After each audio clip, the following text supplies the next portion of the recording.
If you take them into that workforce, you're not going to keep your job long. Not coming back on time. Outbursts. We got to know ourselves once again. We have to know ourselves.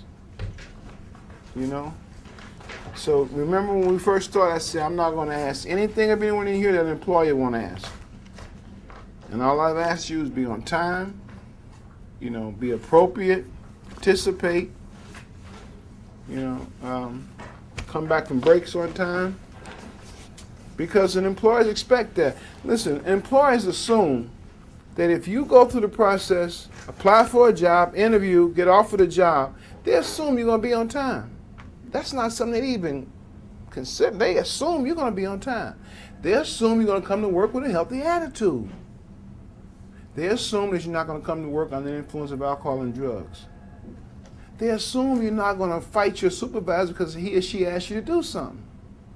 They assume that you're not going to flirt with the receptionist. They assume you're not going to walk out the back door with their items. These are assumptions that they make. So if you don't do that, what other alternative do they have but to terminate you? Or to write you up or put you on probation? So if you're in control of those things, when we talk about the spirituality part, that's stuff you can control. Being on time, healthy attitude, offering, to be cross-trained over time, developing healthy relationships with co-workers. These are things that you have control over. I want you to know the consequences of not doing them. Make sense? Any questions around that?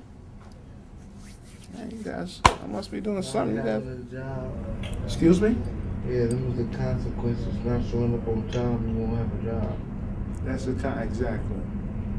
Can you understand That what? was something you go to jail for stealing.